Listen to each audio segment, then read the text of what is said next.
Troisième dimanche de Carême. La route se fait plus longue, l'effort commence peut-être à peser, les premières ferveurs du début du Carême ont pu s'émousser. C'est précisément le moment où l'Église nous propose un évangile coup de poing, un évangile qui secoue, qui bouscule, qui purifie. Elle nous conduit avec Jésus au temple de Jérusalem et nous fait assister à une scène d'une violence symbolique inouïe. Ce n'est pas pour nous distraire ou nous effrayer, mais pour nous inviter à un geste indispensable en ce milieu de Carême, le grand ménage de notre temple intérieur. Car notre cœur, comme le temple de Jérusalem, est la demeure de Dieu.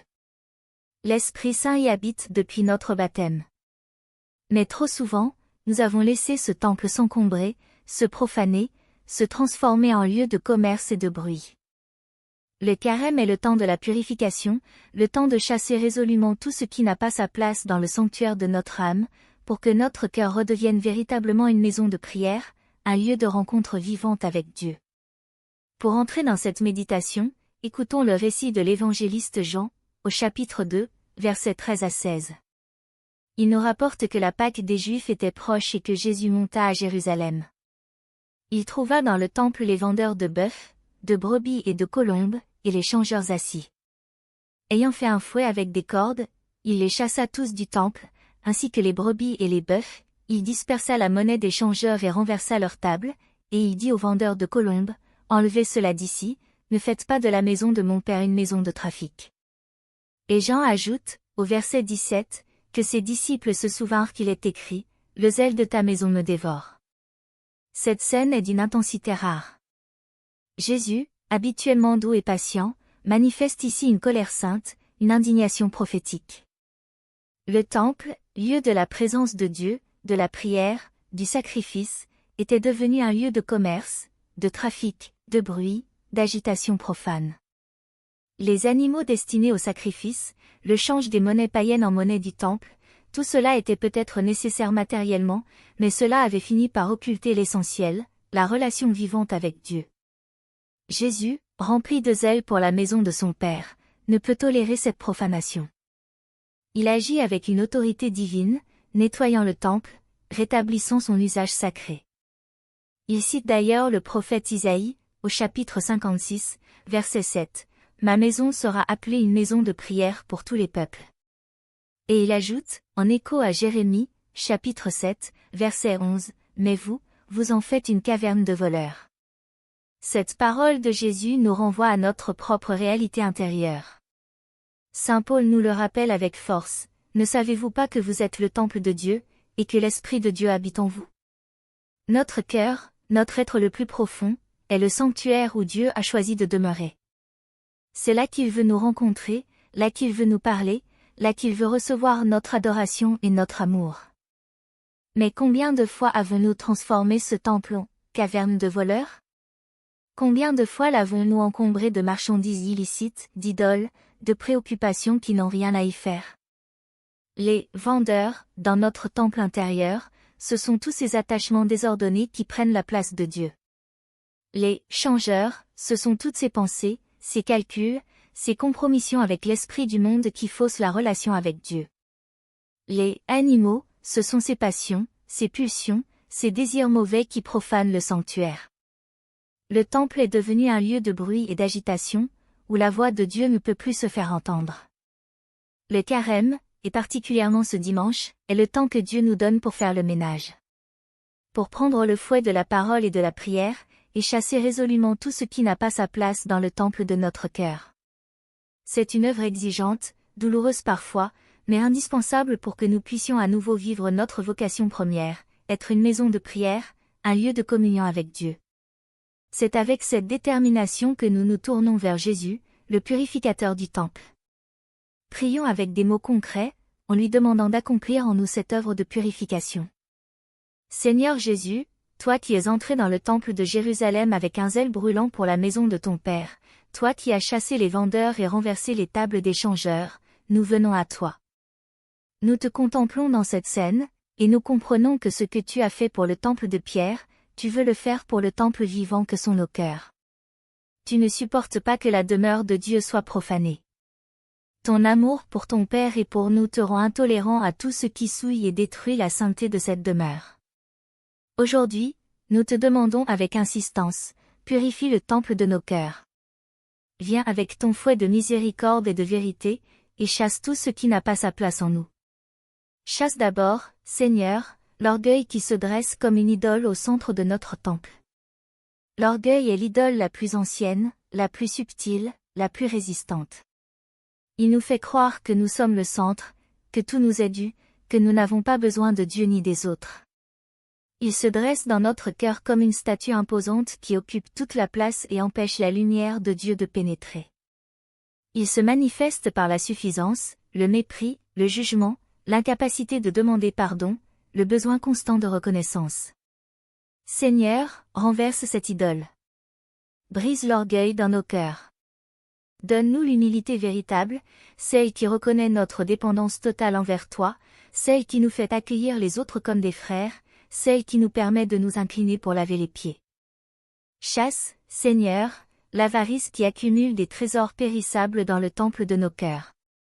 L'avarice, sous toutes ses formes, l'attachement excessif à l'argent, aux biens matériels, au confort. La peur de manquer qui nous pousse à thésauriser. La convoitise qui nous fait désirer toujours plus, toujours plus. Cette avarice envahit notre cœur et le remplit de soucis, d'inquiétudes, de projets de possession, au point qu'il n'y a plus de place pour Dieu et pour le partage. Seigneur, chasse ces marchands. Apprends-nous la pauvreté de cœur, le détachement libre, la confiance en ta providence. Fais-nous comprendre que les vrais trésors ne sont pas ceux que la rouille et les vers détruisent, mais ceux qui s'accumulent dans le ciel par le partage et la générosité. Chasse, Seigneur, la colère qui souille la sainteté de ton temple. La colère qui s'enflamme pour des riens, la rancune qui couve et empoisonne, la violence intérieure qui nous ronge et peut éclater en paroles blessantes ou en actes destructeurs. Cette colère profane le temple, car elle est contraire à Dieu qui est amour, paix, douceur. Seigneur, apaise nos cœurs. Donne-nous la maîtrise de nos émotions, la patience, la capacité de répondre avec douceur. Transforme notre colère légitime contre le mal en énergie de combat spirituel et de service de la justice, jamais en haine de nos frères. Chasse, Seigneur, l'impureté qui profane le sanctuaire de nos corps, temple du Saint-Esprit. L'impureté sous toutes ses formes, les pensées malsaines que nous entretenons, les regards qui convoitent, les paroles déplacées, les actes qui blessent la dignité de notre corps et de celui des autres. La pornographie, ce fléau de notre temps, qui envahit les cœurs et les esprits et détruit la beauté de la sexualité humaine voulue par Dieu. Seigneur, purifie nos cœurs de ces souillures. Rends-nous chastes, purs, respectueux de notre corps et de celui des autres. Apprends-nous à voir dans la sexualité un don magnifique de Dieu, à vivre dans la vérité de notre état de vie, à protéger la sainteté de ton temple. Chasse tout ce qui n'a pas sa place en nous. Les soucis excessifs du monde, qui nous rongent et nous empêchent de nous confier à toi. Les pensées négatives, de découragement, de désespoir, qui obscurcissent la lumière de l'espérance. Les jugements hâtifs et médisants, qui souillent la charité fraternelle. Les préoccupations futiles, les divertissements qui nous abrutissent et nous éloignent de l'essentiel. Les idoles modernes, la réussite, le paraître, le pouvoir, la popularité.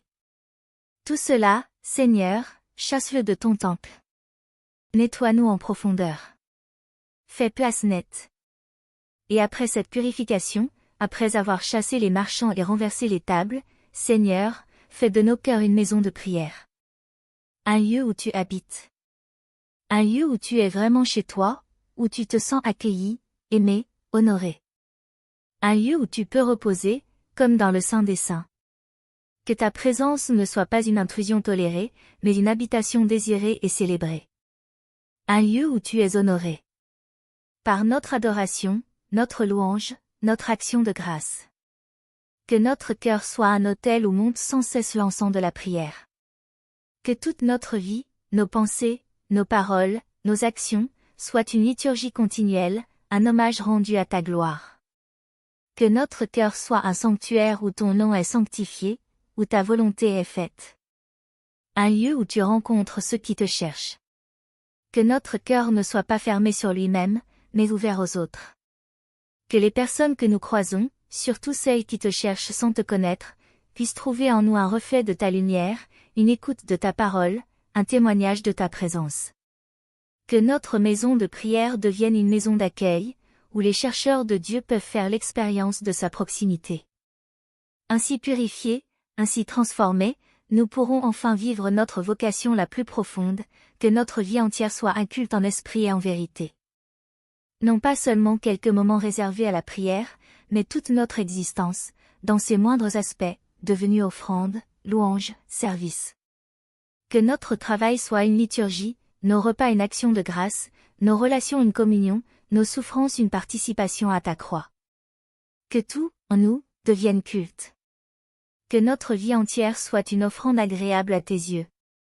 Une offrande non pas de choses, mais de nous-mêmes. Notre corps, notre âme, notre esprit, notre passé, notre présent, notre avenir, nos talents, nos faiblesses, nos joies, nos peines. Que nous puissions dire avec le psalmiste, « Je t'offrirai le sacrifice de louange ». Que cette offrande soit pure, sans tache, comme le sacrifice parfait de ton Fils sur la croix. Qu'elle monte vers toi comme une odeur agréable. Seigneur Jésus, nous te confions cette œuvre de purification. Elle est nécessaire, mais nous savons que tu es le seul à pouvoir l'accomplir pleinement. Nous t'ouvrons la porte de notre temple intérieur. Viens, entre, regarde, juge, purifie. Nous ne voulons plus être une caverne de voleurs, mais une maison de prière. Nous ne voulons plus que notre cœur soit un lieu de commerce, mais un lieu de rencontre. Agis en nous selon ta volonté et ta miséricorde. Nous te le demandons, à toi qui vis et règnes avec le Père et le Saint-Esprit, pour les siècles des siècles. Amen.